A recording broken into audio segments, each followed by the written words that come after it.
जैसे ही चेन झेंगदाओ उतरा, जू झेंगयान लू झेंग और जू परिवार के सदस्यों को बाहर ले गया और एक घुटने पर बैठकर उनका स्वागत किया। आपका स्वागत है स्वर्गीय रहस्य मंडप के सम्मानित मास्टर। चेन झेंगदाओ मुस्कुराए और धीरे से सिर हिलाया। मैं स्वर्गीय रहस्य मंडप का उपमंडप मास्टर हूँ, चेन झेंगदाओ। उपमंडप मास्टर। वहां मौजूद सभी लोग हैरान रह गए। उन्होंने सोचा था कि यह सिर्फ एक उपयाजक या कोई ऐसा ही व्यक्ति आ रहा है। कौन जानता था, ये वास्तव में एक डिप्टी पवेलियन मास्टर था। हर कोई भयभीत और स्तब्ध था। 9वीं कक्षा की आध्यात्मिक जड़ पर स्वर्गीय रहस्य मंडप का महत्व उनकी अपेक्षाओं से कहीं अधिक था। यहाँ 9वीं कक्षा की आध्यात्मिक जड़ किसके पास है? चेन झेंगदाओ ने अधीरता से पूछा। 2 घंटे की अवधि में लगातार 3 स्तरों को पार करते हुए ये तो बस स्वर्ग को चुनौती देना था। सभी की निगाहें समान रूप से लू झेंग पर केंद्रित थीं। ईर्ष्या, जलन, खुशी और अन्य भावनाएं एक साथ आ गईं, जिससे लू झेंग को बेहद गर्व महसूस हुआ। उन्होंने अपने हाथ जोड़े और कहा, जूनियर लू झेंग ने डिप्टी पवेलियन मास्टर चेन का अभिवादन किया। ये सुनकर चेन झेंगदाओ जल्दी से आगे बढ़े और व्यक्तिगत रूप से उनकी मदद की तथा बार बार प्रशंसा में सिर हिलाया। बुरा नहीं, एक अच्छा युवक। लू झेंग बहुत खुश और अभिभूत था। उन्होंने कभी उम्मीद नहीं की थी कि डिप्टी पवेलियन मास्टर चेन इतने मिलनसार होंगे, जिसके कारण वे अधिक संकोची हो गए। चेन झेंगदाओ ने लू झेंग का हाथ पकड़ते हुए मुस्कुराते हुए कहा, घबराने की कोई जरूरत नहीं है, हमें आधे देशवासी माना जा सकता है। मैं पड़ोसी बिलियू शहर से हूँ। 30 साल पहले जब ये पता चला कि मेरे पास 8वीं कक्षा की आध्यात्मिक जड़ है, तो इसने स्वर्गीय रहस्य मंडप को चौंका दिया। 30 साल बाद आपके पास 9वीं कक्षा की आध्यात्मिक जड़ पाई गई, जिसने एक बार फिर स्वर्गीय रहस्य मंडप को चौंका दिया। ये हमारी नियति है। अचानक सबको समझ आ गया। तो चेन झेंगदाओ उस समय काली 8 श्रेणी की आध्यात्मिक जड़ के साथ बिलियू शहर का प्रतिभाशाली व्यक्ति था। संबंध बनाने और लू झेंग को आकर्षित करने की उनकी पहल को वहां उपस्थित सभी लोगों ने स्पष्ट रूप से समझा। इसका मतलब ये था कि जब लू झेंग स्वर्गीय रहस्य मंडप में जाएगा तो चेन झेंगदाओ निश्चित रूप से उसकी देखभाल करेगा। लू झेंग की क्षमता असीम रूप से उज्ज्वल थी। किन चांगशेंग ने उत्साह से अपनी मुट्ठी भींच ली और मन ही मन बुदबुदाया, मैंने तुमसे कहा था। किन चांगशेंग ने अपने जीवन में कभी कोई गलत चुनाव नहीं किया है। लू झेंग से चिपकना इस जीवन में मेरा सबसे सही निर्णय है। लू झेंग के साथ लंबे समय तक बातचीत करने और उनसे परिचित होने के बाद चेन झेंगदाओ अंततः मुद्दे पर पहुंचे। जमीन पर घुटनों के बल बैठे जू परिवार के सदस्यों की ओर देखते हुए उन्होंने कहा, आप सभी उठ सकते हैं। जू झेंगयान सबसे पहले खड़े हुए और सम्मानपूर्वक कहा, डिप्टी पवेलियन मास्टर चेन, कृपया अंदर आएं। इसके साथ ही सभी लोग मुख्य हॉल में चले गए। चेन झेंगदाओ अकेले बैठे थे, जबकि बाकी लोग हॉल के दोनों ओर खड़े थे और जोर से सांस लेने की हिम्मत नहीं जुटा पा रहे थे। लिटिल लू, मैंने यहाँ आते समय तुम्हारी 9वीं कक्षा की आध्यात्मिक जड़ की शक्ति के बारे में सुना। चेन झेंगदाओ ने धीरे से हंसते हुए कहा, यहाँ तक कि ग्रीन क्लाउड संप्रदाय की वह ठंडी लड़की भी आपके कारण भावुक हो गई थी। लू झेंग थोड़ा हतप्रभ था। ग्रीन क्लाउड संप्रदाय की लड़की, वह कौन था? चेन झेंगदाओ ने आगे कहा, क्या आप यहाँ प्रदर्शित कर सकते हैं कि आप अपनी आध्यात्मिक जड़ और उसके चमत्कारों को कैसे संचालित करते हैं?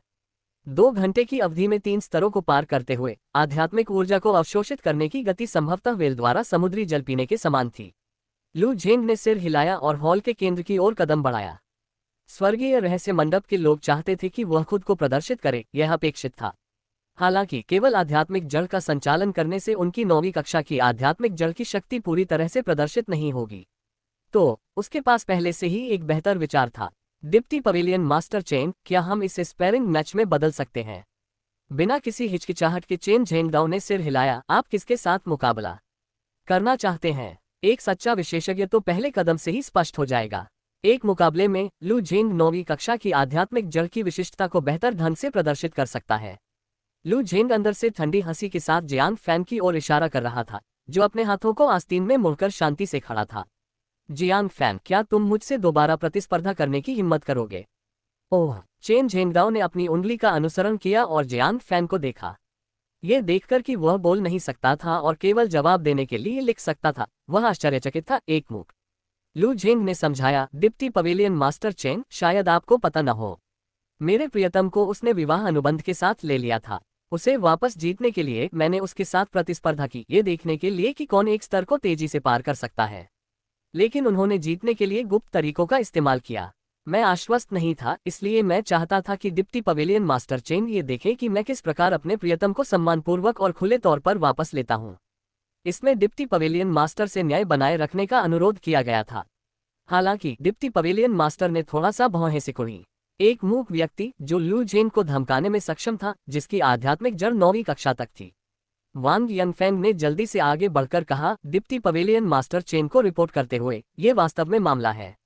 इस जियान फैन ने एक बार हमारे प्रति दिखाई गई दयालुता पर भरोसा करते हुए मेरी सबसे बड़ी बेटी को उससे शादी करने के लिए मजबूर किया। कृतज्ञता के कारण हमने अपना गुस्सा निगल लिया और मेरी बेटी को अपमान सहना पड़ा और शादी करने की सहमति दी। जब मेरे भतीजे ने 9वीं कक्षा की आध्यात्मिक जड़ होने का परीक्षण किया और अपने प्रिय को वापस जीतना चाहता था, तो जियान फैन ने जीतने के लिए धोखे का इस्तेमाल किया। जैसे ही वह बोली, उसने जू परिवार के सदस्यों की ओर देखा और उन्हें लू झेंग के समर्थन में झूठ बोलने के लिए मजबूर किया। शायद अंतरात्मा की आवाज पर या डिप्टी पवेलियन मास्टर के अधिकार के डर से किसी ने बोलने की हिम्मत नहीं की। हालांकि किन चांगशेंग ने तुरंत अपनी आंखें घुमाई और तुरंत कहा, डिप्टी पवेलियन मास्टर चेन, मैं किन परिवार की विश्वसनीयता के साथ गारंटी देता हूं कि यह सच है। 2 लोगों के सत्यापन के बाद डिप्टी पवेलियन मास्टर का चेहरा थोड़ा ठंडा हो गया। उन्होंने जियान फैन की ओर गंभीरता से देखा और कहा, जबरन शादी के लिए दयालुता का बहाना बनाना डकैती से अलग नहीं है। क्या आप अपने प्रिय प्रेम के लिए लू झेंग के साथ प्रतिस्पर्धा करने का साहस रखते हैं? जू योरान दंग रह गया। ये स्पष्ट रूप से जू परिवार था जो कृतघ्न था और उसने विवाह व्यवस्था बदल दी। ये कैसे जियान फैन द्वारा उसकी दयालुता का शोषण करने में बदल गया? उसने समझाने के लिए अपना मुंह खोला, लेकिन जियान फैन ने उसे आगे बोलने से रोक दिया और लिखा, अधिक शब्दों की कोई आवश्यकता नहीं है। मुट्ठी से क्या हल किया जा सकता है, इस पर बहस की जरूरत नहीं है।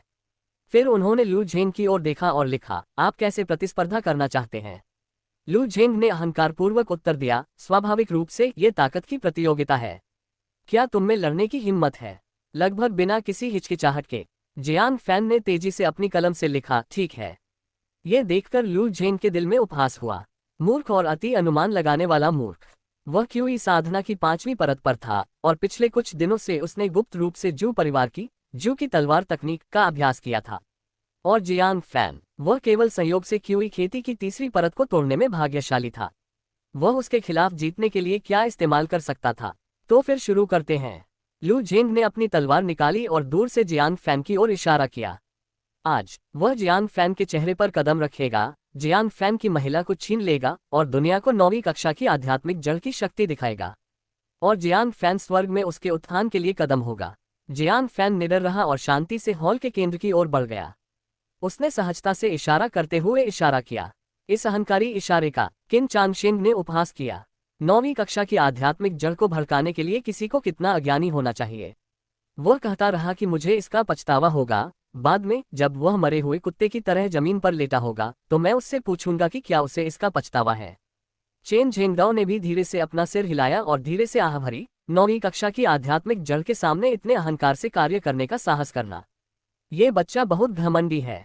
इस तरह के तिरस्कारपूर्ण व्यवहार ने लू झेंग के गुस्से को और भड़का दिया। ये सब तुमने खुद ही अपने ऊपर लादा है। लू झेंग ने ठंडे स्वर में कहा, शक्तिशाली विभाजन हुआ पर्वत की चाल का उपयोग करते हुए क्यूई खेती की अपनी 5वीं परत की मजबूत आध्यात्मिक शक्ति को क्रूरतापूर्वक काटने के लिए प्रसारित किया। जियान फैन मुस्कुराया। इतने समय के बाद भी लू झेंग ने कोई प्रगति नहीं की थी। जैसे ही तलवार की छाया नीचे आई, जियान फैन ने क्यूई खेती की 6ठी परत की आध्यात्मिक ऊर्जा जारी की। आध्यात्मिक ऊर्जा से ओतप्रोत उसकी उंगली ने तलवार की धार को हल्के से झटका दिया। लू झेंग की क्षमता से कहीं अधिक विशाल बल ने तुरंत तलवार को उसके हाथ से उड़ा दिया। लू झेंग क्षण भर के लिए स्तब्ध रह गया। उसे समझ में नहीं आया कि अभी क्या हुआ था, क्योंकि जियान फैन ने अपनी उंगली को हथेली में बदल लिया और उसके चेहरे की ओर वार किया। लू झेंग ने जल्दबाजी में अपनी आध्यात्मिक शक्ति का प्रयोग किया और प्रहार का सामना करने के लिए मुक्का मारते हुए दहाड़ने लगा। उसने कुछ गरिमा बचाते हुए जियान फैन को गिराने का प्रयास किया। तथापि झड़प के परिणामस्वरूप लू झेंग का 100 पाउंड का शरीर एक ही हथेली के प्रहार से उड़ गया, रुकने से पहले एक चाय की मेज से टकरा गया। पूरा दृश्य शांत हो गया। यह एक घातक सन्नाटा था। केवल जियान फैन की आस्तीन से धूल झाड़ने की आवाज ही सुनी जा सकती थी, साथ ही उसके लिखे शब्द भी। 9वीं कक्षा की आध्यात्मिक जड़ कोई विशेष बात नहीं है। 9वीं कक्षा की स्पिरिट रूट विफल रही और इतनी पूरी तरह से असफल हो गए। बिल्कुल विपरीत परिणाम ने सभी को अचंभित कर दिया। जू यिनिंग की खूबसूरत आंखें चमक उठी। उसने पहले ही कुछ नोटिस कर लिया था। उसने सोच समझकर लू झेंग को देखा, जिसके पूरे मुंह पर खून लगा हुआ था। हालांकि वांग यनफेंग ने उसे दुखी भाव से यह कहते हुए मदद की, झेंग, क्या तुम बहुत लापरवाह हो रहे थे? किन चांगशेंग ने भी जल्दी से एक उपचार की गोली निकाली जिसे वह खुद खाना बर्दाश्त नहीं कर सकता था और उसे लू झेन के मुंह में भर दिया और कहा, युवा मास्टर लू, आप दोनों के बीच 10 साल की दोस्ती के कारण लापरवाह मत बनो। डिप्टी पवेलियन मास्टर चेन देख रहे हैं। लू झेन की हार को एक आकस्मिक दुर्घटना मानते हुए सभी ने अपनी बात रखी। चेन झेंगदाओ ने थोड़ा भौहें सिकुड़ी, उन्हें भी स्पष्ट रूप से पता चल गया कि कुछ गड़बड़ है। जाहिर है, लियू किनशियान ने कहा कि उन्होंने अपनी आंखों से 9वीं श्रेणी की स्पिरिट रूट को क्यूई खेती की चौथी परत की पूर्णता से 7वीं परत तक पहुंचते देखा। छठी परत के एक मार्शल कलाकार ने उसे आसानी से क्यों हरा दिया? वह लू झेन की पुनः जांच करने से खुद को नहीं रोक सका। क्या आप वास्तव में 9वीं कक्षा के स्पिरिट रूट हैं? अगर तुम मुझे धोखा दोगे तो क्या तुम्हें अपराध का पता है? ये सुनकर जू परिवार के लोग हैरान रह गए। इस हार ने वास्तव में लू झेन की पहचान की सच्चाई को हिला दिया था। वांग यनफेंग ने जल्दी से अपने भतीजे का बचाव करते हुए कहा, डिप्टी पवेलियन मास्टर चेन, कृपया मेरे भतीजे को एक और मौका दें। लू झेन की पुतलियां भी सिकुड़ गईं और वह जल्दी से खड़ा हो गया और बोला, डिप्टी पवेलियन मास्टर चेन, मैं भगवान की कसम खाता हूँ, मैंने महामहिम को कभी धोखा नहीं दिया। उस दिन मुझे 9वीं कक्षा की स्पिरिट रूट का पता चला। मैं अभी थोड़ा लापरवाह था। मैं फिर से लड़ने और अपनी ताकत साबित करने को तैयार हूँ। उसे इतनी दृढ़ता से बोलते हुए देखकर ऐसा नहीं लग रहा था कि वह झूठ बोल रहा है। चेन झेंगदाओ ने थोड़ा सिर हिलाया और लू झेन को एक और मौका देने का फैसला किया। ठीक है। चेन झेंगदाओ ने फिर जियान फैन की ओर देखा और पूछा, आप क्या सोचते हैं? जियान फैन ने बिना किसी हिचकिचाहट के लिखा, वह मुझे हरा नहीं सकता। उसने अपनी आधी से भी कम ताकत का उपयोग करके अपने राज्य को दबा दिया, फिर भी लू झेन जीत नहीं सका। परिणाम के आधार पर लू झेन बिल्कुल वैसा ही था जैसा उसने अनुमान लगाया था। वह 9वीं कक्षा के स्पिरिट रूट जैसा कुछ भी नहीं था। इन 5 शब्दों को देखकर लू झेन क्रोधित हो गया और क्रोधित शेर की तरह दहाड़ने लगा। जियांग, छिपकर हमला करना किस तरह का कौशल है? मेरे सामने घुटने टेक दो। वह फिर दहाड़ा और एक भयंकर बाघ की तरह झपटा। वह जियान फैन के खिलाफ जीतने और खुद को साबित करने के लिए बहुत कुछ चाहता था, जिससे उसकी स्ट्राइक ओपनिंग से भरी हो गई। जियान फैन ने अवसर का लाभ उठाया, तलवार के वार को सूक्ष्मता से चकमा दिया और उसकी छाती पर सीधे लात मारी। पुआह! लू झेन को फिर से पीछे धकेल दिया गया, लेकिन इस बार उसने खून थूक दिया, जो स्पष्ट रूप से आंतरिक चोटों से पीड़ित था। उनकी दूसरी हार ने पूरे जू परिवार को अवाक कर दिया। एक हार को लापरवाही माना जा सकता है, क्या दूसरा भी हो सकता है? जू यिनिंग जैसे अधिक से अधिक कबीले के सदस्यों ने धीरे धीरे मुखौटे को देखा।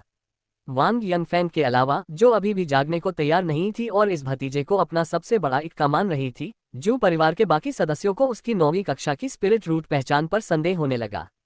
इस बार जियान फैन के शब्दों के बिना भी चेन झेंगदाओ ने धीरे से कहा, क्या 9वीं कक्षा की आत्मा की जड़ बस इतनी ही है? उसने लापरवाही से डिक्टेशन टॉवर से कांस्य शासक का एक छोटा संस्करण निकाला और उसे लू झेन के सामने फेंक दिया। पुनः परीक्षण करें, चेन झेंगदाओ ने आदेश दिया। लू झेंग ने फूट फूट कर हंसते हुए कहा, मैं अभी 2 बार हारा हूं और यह मेरी आत्मा की जड़ को नकारने के लिए पर्याप्त है। ठीक है, मैं इसे आप सभी को साबित कर दूंगा। देखते हैं 9वीं कक्षा की आत्मा की जड़ क्या होती है। चारों ओर की संदेह भरी आंखों ने उसके अभिमान पर वार किया। उसे बहुत अपमानित महसूस हुआ। उसने छोटा कांस्य रूलर पकड़ लिया और गुस्से में सबको घूरने लगा। जू झेंगियान, मैं मूल रूप से जू परिवार को एक साथ लाना चाहता था, लेकिन दुर्भाग्य से आप सभी को मुझ पर संदेह था। तो फिर यह बहुत बुरा है, आपका जू परिवार मेरे साथ उठने के लायक नहीं है। ये सुनकर जू परिवार के सदस्य अचानक उन्माद में आ गए। किन चांगशेंग ने तुरंत कहा, युवा मास्टर लू, मुझे आप पर विश्वास है, मुझे आप पर विश्वास है। यदि लू झेंग 9वीं कक्षा की आत्मा की जड़ नहीं होती, तो ये सिर्फ लू झेंग का विनाश नहीं होता, यहाँ तक कि किन परिवार का स्वर्ग भी ढह जाता। लू झेंग ने कंधे थपथपाते हुए थोड़ा सिर हिलाया, तुम ही एकमात्र हो जो मेरा सबसे अधिक समर्थन करते हो, चिंता मत करो, मैं तुम्हें हारने नहीं दूंगा। फिर उसने जियान फैन की ओर देखा, उसकी आंखों में पागलपन के साथ, जियान फैन, क्या आप सोचते हैं कि सिर्फ इसलिए कि आप सौभाग्य से छठी परत तक पहुंच गए हैं, आप 9वीं कक्षा की स्पिरिट रूट को देख सकते हैं? अपने कुत्ते की आंखें खोलो और देखो कि मेरी 9वीं कक्षा की स्पिरिट रूट कितनी चमकदार है। उसने कांस्य शासक को अपनी 5 उंगलियों से कसकर पकड़ लिया। तुरंत रूलर के नीचे से ऊर्जा का एक उछाल ऊपर की ओर बहने लगा। पहली कक्षा, दूसरी कक्षा, तीसरी कक्षा। जब यह तीसरी कक्षा में पहुंचा तो ऊर्जा प्रवाह काफी धीमा हो गया। वह घोंघे की तरह रेंगता हुआ ऊपर आया। तीसरी कक्षा निम्न, तीसरी कक्षा मध्य, अंततः ये 3rd ग्रेड अपर से बस 1 बाल की दूरी पर रुक गया। पूरा स्थान मौत की तरह खामोश हो गया। पिन गिरने की आवाज सुनी जा सकती थी। लू झेंग, जिसके पास कथित तौर पर 9वीं कक्षा की स्पिरिट रूट थी, का पुनः परीक्षण परिणाम वास्तव में तीसरी कक्षा का मध्य था। यहाँ तक कि लू झेंग भी दंग रह गए और बुदबुदाए, ये कैसे हो सकता है, ये कैसे हो सकता है। मैंने स्पष्ट रूप से 9वीं कक्षा की स्पिरिट रूट का पता लगाया। यह अवश्य ही गलती होगी, मैं पुनः प्रयास करूंगा। उसने एक बार फिर कांस्य शासक को पकड़ लिया, लेकिन परिणाम वही रहा। अभी भी तीसरी कक्षा मध्य। लू झेंग घबरा गया, उसकी दुनिया उसके चारों ओर ढह गई। उसने अपना सिर हिलाया, यह असंभव है। इस कांस्य शासक में कुछ गड़बड़ है। हाँ, बस यही होना चाहिए। उसे पागलपन की ओर बढ़ते हुए डिप्टी पवेलियन मास्टर चेन की जादुई कलाकृति पर संदेह करते हुए देखना। जू यिनिंग अंततः खुद को रोक नहीं सका, खड़ा हुआ और कांस्य शासक को पकड़ लिया। ऊर्जा की लहर फिर से नीचे से बहने लगी। तीसरी कक्षा के मध्य अंक को पार करते हुए एक चमकदार नीले क्षेत्र छठी कक्षा की स्पिरिट रूट तक पहुंच गई।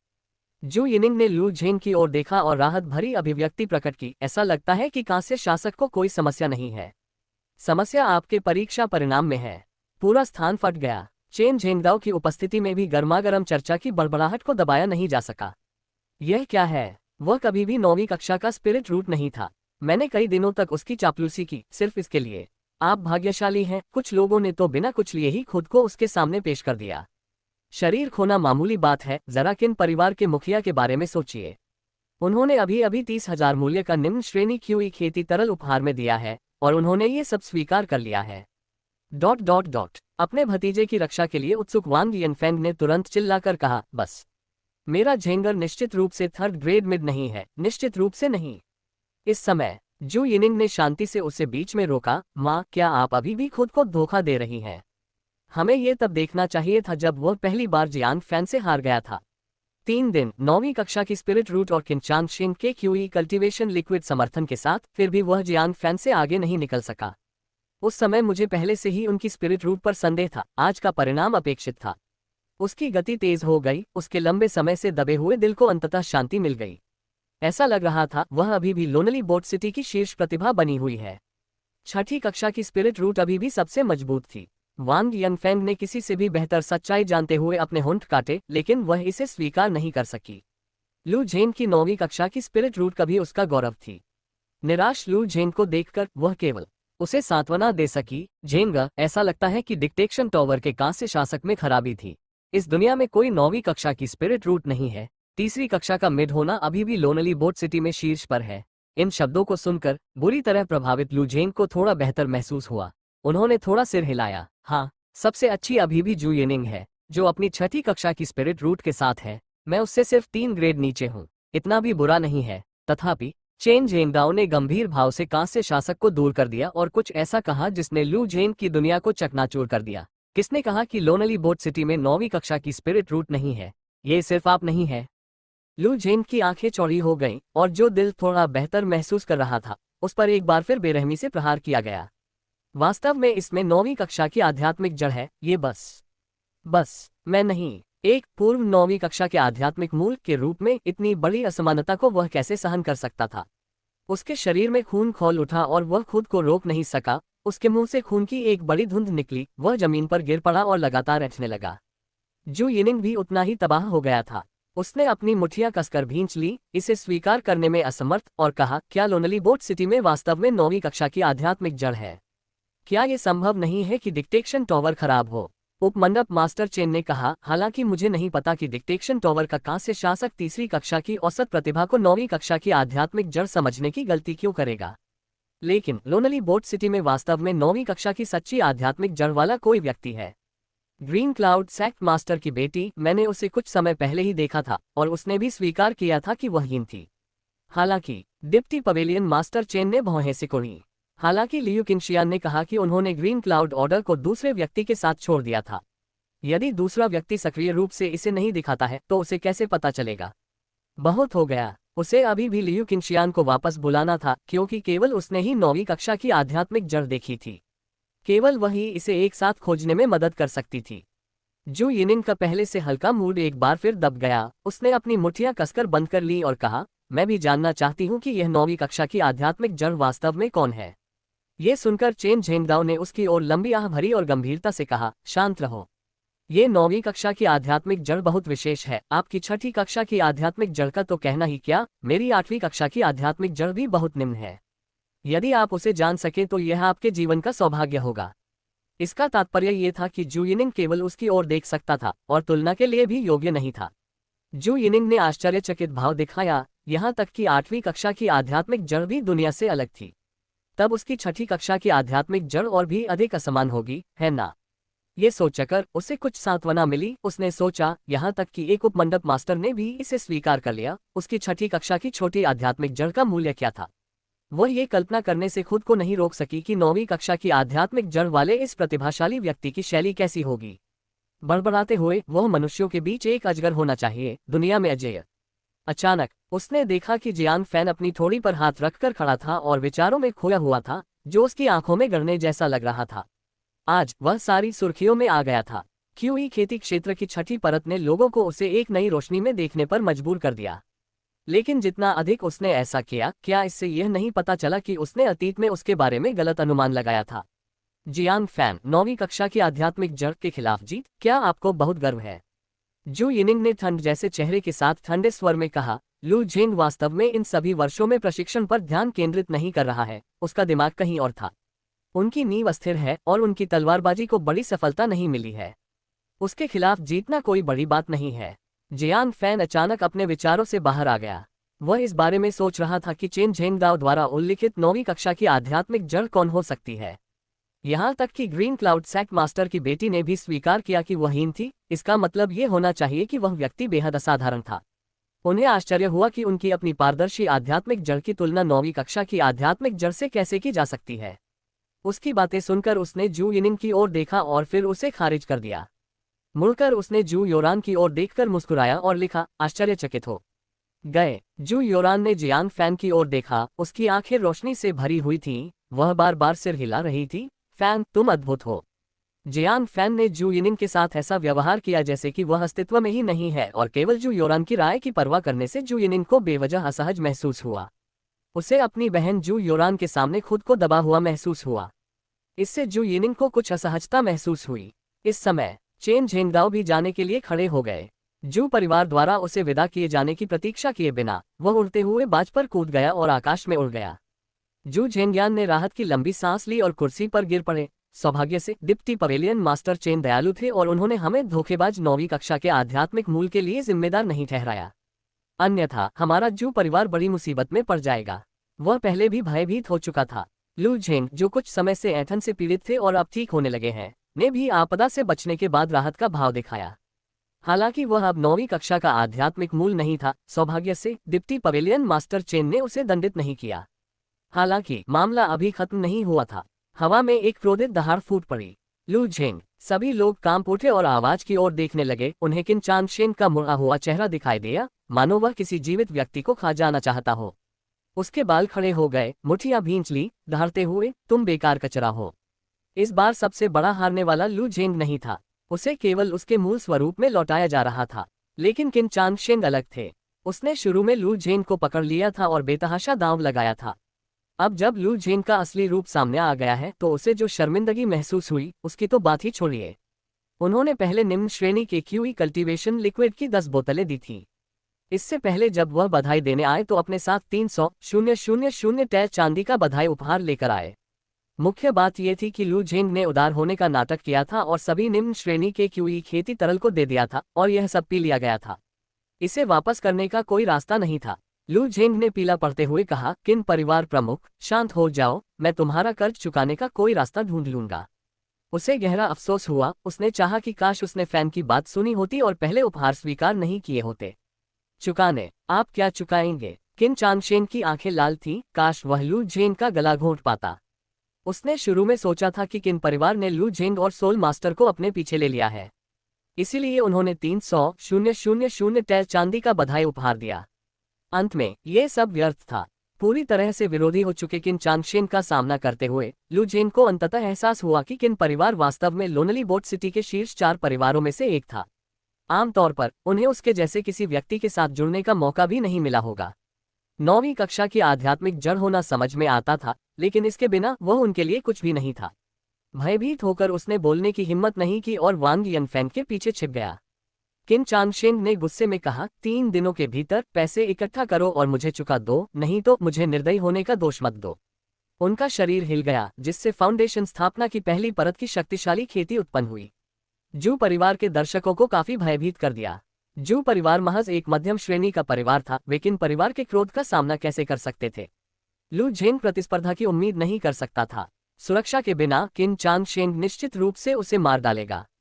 जैसे ही वह चला गया, जू झेंगयान ने गुस्से से लू झेंग को घूर कर देखा। तुम बदमाश हो, बाहर निकल जाओ, जू परिवार को ऐसे कृतज्ञों की जरूरत नहीं है। वह क्रोधित हो गया। लू झेंग द्वारा उन्हें महान ऊंचाइयों तक पहुंचाने के बजाय उन्हें अपमानित किया गया और वे पूरे शहर में हंसी का पात्र बन गए। अब उन्हें 300,000 टैल के भारी कर्ज का सामना करना पड़ा। वांग यंगफेंग, हमेशा की तरह सुरक्षात्मक, ने गुस्सा दिखाना शुरू कर दिया। जू, अगर तुम झेंग को बाहर निकालोगे तो तुम्हें मुझे भी बाहर निकालना पड़ेगा। उसने अपने पैरों को लात मारते हुए रोते हुए खुद को जमीन पर फेंक दिया। जू झेंगयान ने उसके जिद्दी गुस्से को देखकर असहाय महसूस किया और कहा, तो क्या आप चाहते हैं कि जू परिवार इस कर्ज का बोझ उठाए? ये 300,000 टैल चांदी है। क्या आप चाहते हैं कि पूरा कबीला भूखा मर जाए? वांग यंगफेंग के पास कहने को शब्द नहीं थे, लेकिन वह फिर भी अपने भतीजे की रक्षा करना चाहती थी और कहती थी, इसके लिए झेंग को दोषी नहीं ठहराया जा सकता। ये सब जियान फैन की गलती है। हाँ, अगर जियान फैन लू झेंग के बगल में नहीं होता और दुर्भाग्य लेकर नहीं आता, तो क्या झेंग ने गलती से सोचा होता कि वह 9वीं कक्षा का आध्यात्मिक मूल है? ऐसे अनुचित तर्क सुनकर जू झेंगयान भी क्रोधित हो गया। यद्यपि वह जियान फैन को नापसंद करता था, फिर भी उसे लगता था कि जियान फैन निर्दोष है। वह न्यायपूर्वक बोले बिना नहीं रह सका, चाहे आप इसे कैसे भी मोड़ें, ये गड़बड़ी लू झेंग के कारण ही हुई थी। ये कर्ज लू झेंग चुकाएगा। उसके गुस्से को बेकार देखकर वांग यंगफेंग ने अपनी सारी नाराजगी जियान फैन की ओर निर्देशित की। आपने लू झेंग को जीतने क्यों नहीं दिया? अगर आपने उसे जीतने दिया होता तो क्या कोई परेशानी नहीं होती? जू योरान भी क्रोधित हो गया और बोला, आंटी वांग, ये तो बहुत ज्यादा है। ये लू झेंग ही था जो फैन को धमकाता रहा, अब आप उसे दोषी ठहराते हैं। छोटी लड़की को भी उससे बहस करते देखना। वांग यंगफेंग और भी क्रोधित हो गए और चिल्लाने लगे, ये तो ठीक नहीं है। ठीक है, तुम दोनों सचमुच सोचते हो कि तुम एक जोड़ा बन सकते हो और मुझे धमकाने के लिए हाथ मिला सकते हो, है ना? मैं आपको बता दूं, आपकी शादी अभी तय नहीं हुई है। जियान फैन, 3 दिन के अंदर मुझे दहेज की कीमत दे दो, अगर मैं संतुष्ट नहीं हुआ तो यह शादी नहीं होगी। ये सुनकर जू योरियन का चेहरा पीला पड़ गया। जियान फैन को इतनी द्वेषपूर्ण ढंग से दोषी ठहराते हुए उसने जियान फैन को पहले जो थोड़ी सी चांदी दी थी, वह कभी भी पर्याप्त नहीं होगी। उसने अपना लाल होंठ काट लिया और माफी के कुछ नर्म शब्द कहने ही वाली थी, लेकिन जियान फैन ने उसका हाथ पकड़ लिया और उसे रोक दिया। दूसरी ओर उन्होंने साहपुर्वक लिखा, यदि दहेज की कीमत आपको संतुष्ट करती है तो क्या आप अपना गंदा मुंह हमेशा के लिए बंद कर देंगे? उन्होंने लंबे समय तक वांग यंगफेन को सहन किया था। लू झेंग को बार बार खुश करना एक बात थी, लेकिन जू योरान को बार बार धमकाना। इस बार वह ये सुनिश्चित करेगा कि उसे उनकी शादी में हस्तक्षेप करने का कोई अवसर न मिले। वांग यंगफेन की आंखें क्रोध से भर गईं और वह चिल्लाए, ठीक है, तुम में हिम्मत है। जब तक आप मुझे एक संतोषजनक सगाई का उपहार दे सकते हैं, मैं अब आपके मामलों में हस्तक्षेप नहीं करूंगा। लेकिन याद रखें, यह एक ऐसा उपहार होना चाहिए जो मुझे संतुष्ट करे। समझ गया। जियान फैन ने बेपरवाही से एक पंक्ति लिखी, तो बस चुप रहने का इंतजार करो। वांग यंगफेन ने अपनी मुट्ठी भींच ली और दांत पीसते हुए कहा, ठीक है, मैं इंतजार करूंगा। ऐसा कहकर वह उदास भाव के साथ अपने कमरे में वापस चली गई। जू झेंगियान ने जियान फैन की ओर देखा और उसे अलग नजर से देखने से खुद को रोक नहीं सका। तुम्हारे पास कुछ रीढ़ की हड्डी है, बच्चे। एक पिता के रूप में उसे जू योरान का इतने प्रभावशाली ढंग से बचाव करते देखकर उसे थोड़ा आश्वस्त महसूस हुआ। हालांकि जियान फैन की सगाई का उपहार इकट्ठा करने की इच्छा, जो वांग यंगफेन को 3 दिनों के भीतर संतुष्ट कर दे, लगभग असंभव लग रही थी। उसने सोचा कि क्या उसे जियान फैन और जू योरान की थोड़ी मदद करनी चाहिए। भीड़ तितर बितर हो गई। जू योरान चिंतित भाव के साथ जियान फैन के घर लौटी। उसका चेहरा परेशान था। फैन, तुम्हें अभी सहमत नहीं होना चाहिए था। क्या आप जानते हैं कि आंटी वांग एक संतोषजनक सगाई का उपहार क्यों चाहती हैं, और उन्होंने ठीक 3 दिन का उपहार क्यों दिया? आसपास कोई न होने पर जियान फैन मुस्कुराया, तुम्हें पता है तो मैं कैसे नहीं जान सकता। वह बस अपने प्यारे भतीजे की गंदगी साफ करने के लिए बड़ी मात्रा में चांदी प्राप्त करना चाहती है। जब तक सगाई का उपहार 300,000 टैल से अधिक है, तब तक भले ही वह हमारे साथ रहने के लिए सहमत न हो, वह अपनी नाक पकड़ लेगी और लू झेन की खातिर इसे स्वीकार कर लेगी। जू योरान ने गुस्से में जियान फैन की छाती पर मुक्का मारा। क्या आप जानते हैं और फिर भी सहमत होने की हिम्मत रखते हैं?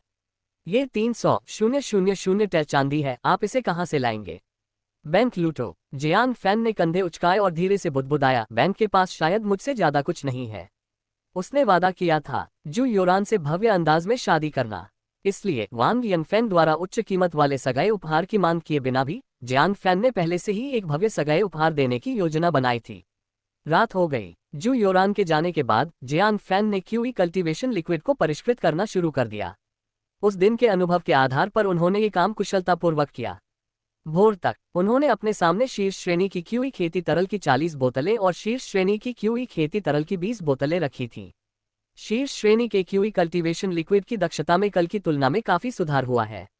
ठीक है, चेन परिवार को शीर्ष श्रेणी का क्यूई कल्टीवेशन लिक्विड बेचो, जिससे 400,000 टेल चांदी और आएगी।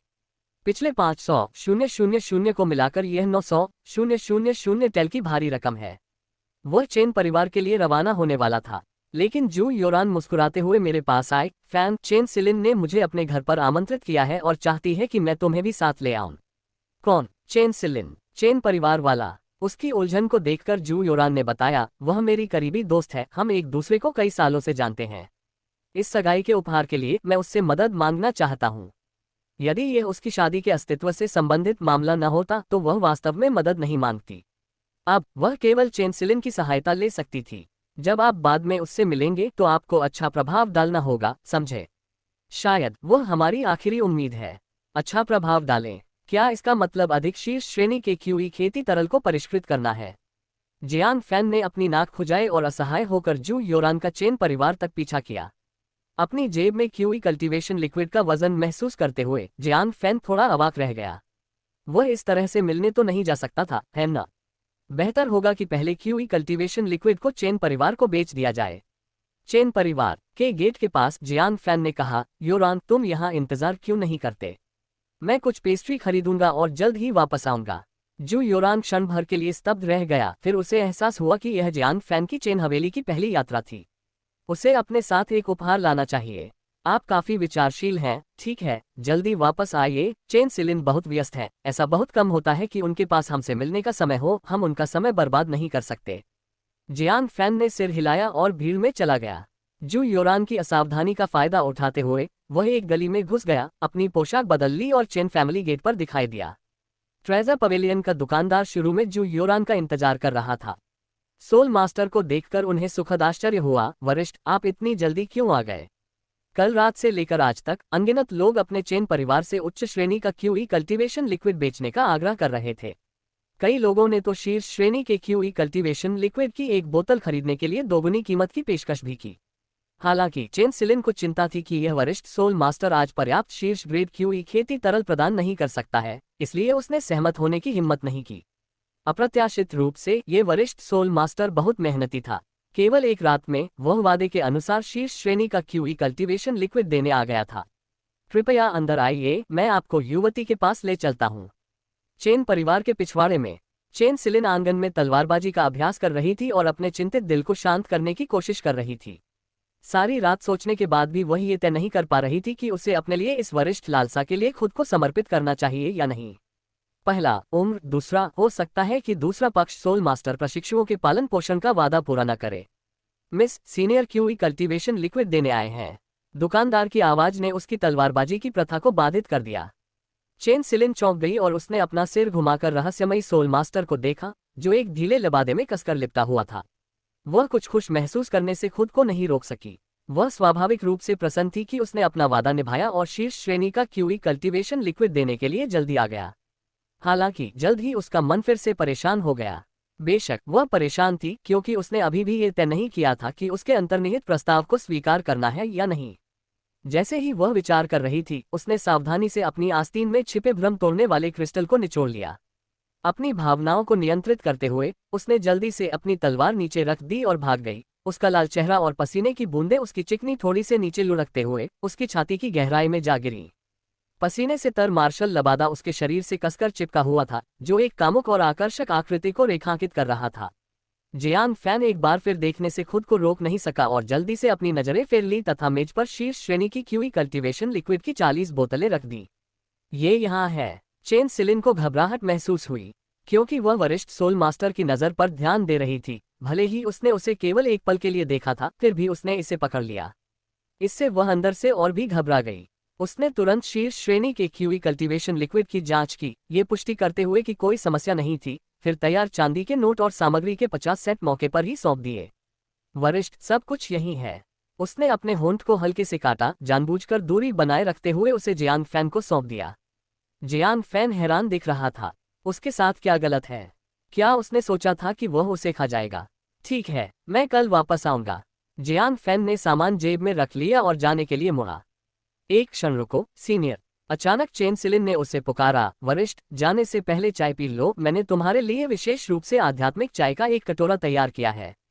जैसे ही उसने काम पूरा किया, एक नौकरानी सावधानीपूर्वक जैद हरे रंग की आध्यात्मिक चाय का एक कटोरा लेकर आई।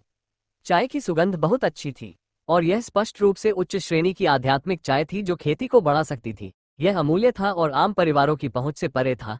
जियान फैन की उंगलियां फड़क उठी और वह एक घूंट लेने बैठ गया। जब उसने अपना सिर नीचे किया, चेन सिलिन ने मुंह फेर लिया और सावधानी से उसकी आंखों में 2 पतले पारदर्शी क्रिस्टल फिट कर दिए। गहरी सांस लेते हुए वह पीछे मुड़ी और घबराकर सीनियर की ओर देखने लगी। वह मन ही मन आशा करती रही। वह चाहती थी कि यह वरिष्ठ जो उसे संकेत दे रहा था वो बहुत बूढ़ा ना हो। कम से कम इससे उसे आराम मिलेगा। यदि वह मध्यम आयु का होता तो यह आदर्श होता। जहां तक दिखावे की बात है, उसे उससे ज्यादा उम्मीदें नहीं थी, बशर्ते वो बहुत बदसूरत न हो। लेकिन जब भ्रम तोड़ने वाला क्रिस्टल धीरे धीरे मोटे वस्त्रों की परतों को भेदता हुआ नीचे जियान फैन को प्रकट करता है, चेन सिलिन दंग रह गई। एक आदमी का असाधारण युवा चेहरा सामने आया।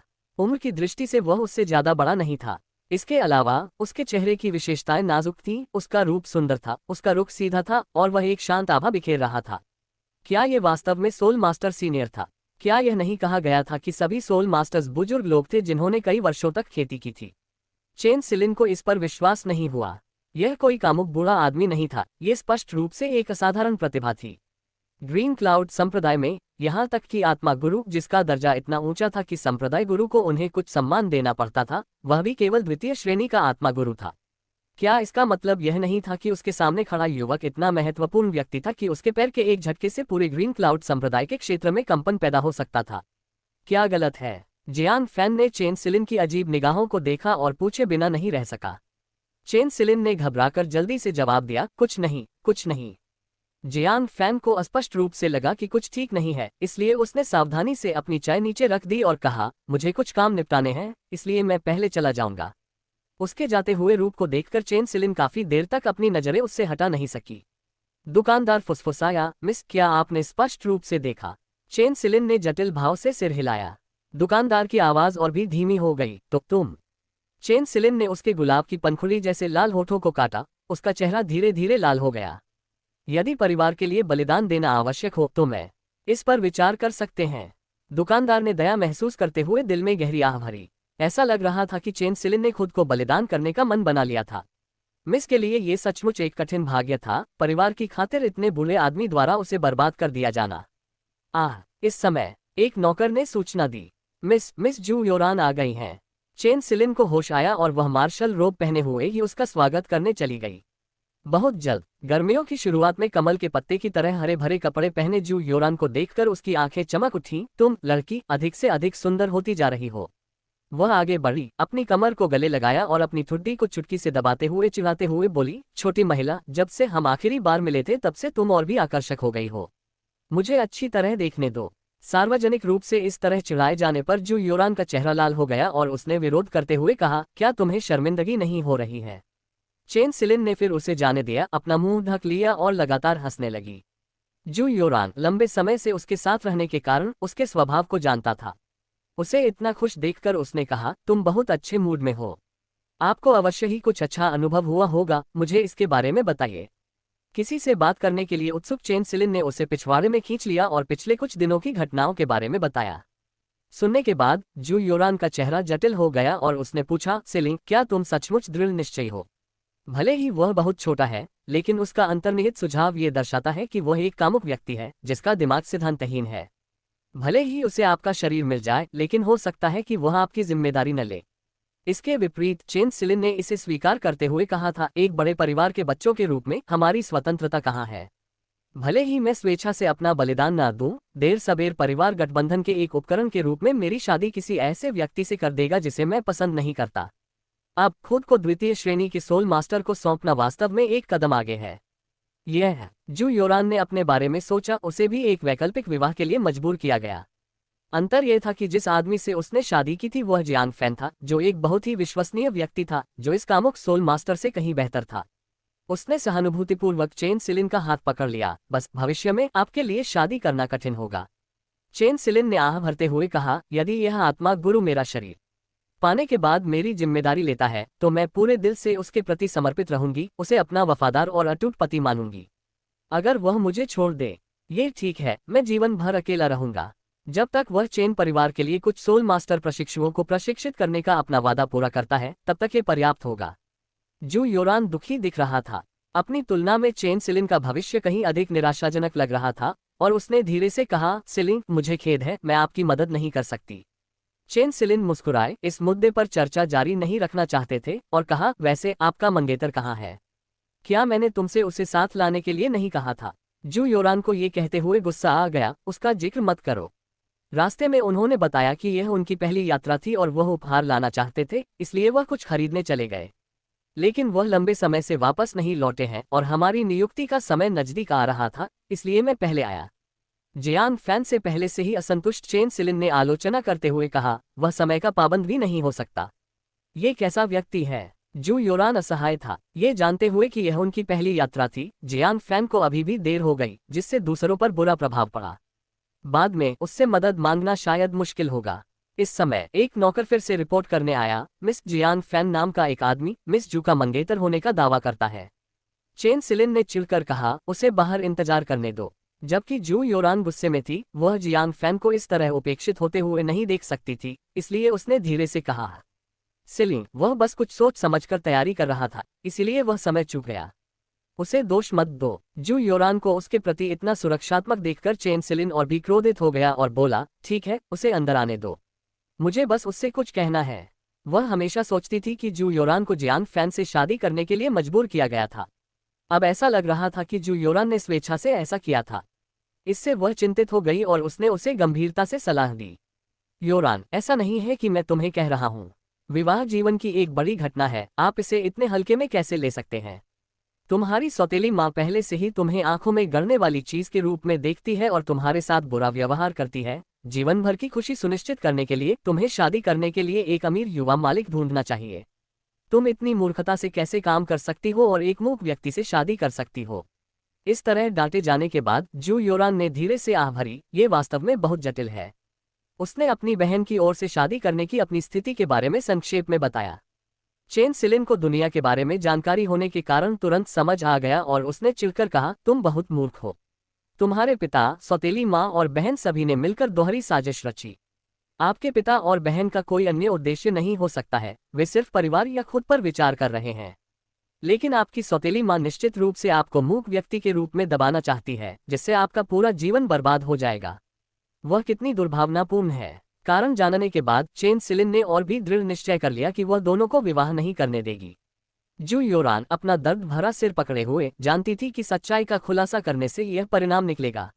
सिलिन, हालांकि फैन के साथ मेरा मिलन एक दुर्घटना थी, फिर भी हम दोनों के बीच अच्छी बनती है। मैं उनकी ईमानदारी को महसूस कर सकता हूं और विश्वास करता हूं कि वह भविष्य में मेरे साथ अच्छा व्यवहार करेंगे। चेन सिलिन ने गुस्से से अपना माथा दबाया, ईमानदारी का क्या फायदा? मैं आपसे पूछना चाहता हूं, क्या उसकी ईमानदारी से पर्याप्त सगाई के उपहार खरीदे जा सकते हैं? यह है। जू योरान अवाक रह गया। यदि जियांग फैन पर्याप्त सगाई उपहार प्रदान कर सकती थी, तो उसने चेन सिलिन से मदद मांगने के बारे में नहीं सोचा होगा। अगर वह सगाई के उपहार भी इकट्ठा नहीं कर सकता, तो वह आपको खुशी देने के बारे में कैसे बात कर सकता है? चेन सिलिन जू योरान को देखकर उसके लिए खेद महसूस किए बिना नहीं रह सका। रोते हुए कहा, योरान, तुम सबसे दयनीय हो। आपकी सुंदरता और चरित्र अद्वितीय है। स्पष्ट रूप से आप एक अद्भुत जीवन जी सकते थे, लेकिन आपको अपनी बहन के स्थान पर एक मूक व्यक्ति से शादी करने के लिए मजबूर होना पड़ा। उसने अपनी मुठ्ठियां भींच ली, दांत पीस लिए और कहा, मैं तुम्हें इस अग्नि में गड्ढे में गिरते हुए नहीं देख सकता। लगभग 30,000 सगाई के उपहारों के बाद मैं उसकी मदद नहीं करूंगी, चाहे कुछ भी हो जाए। मैं उससे तुम्हारा जीवन बर्बाद नहीं करने दूंगा। उसने बुरा इंसान बनने का फैसला किया। इस समय परिवार का नौकर दबे पांव अंदर आया और बोला, मिस युवा मास्टर जियांग यहाँ हैं। चेन सिलिन की आंखें तेज हो गईं। ठीक समय पर। मैं कठिनाइयों का सामना करते हुए उसे पीछे हटने पर मजबूर कर दूंगा।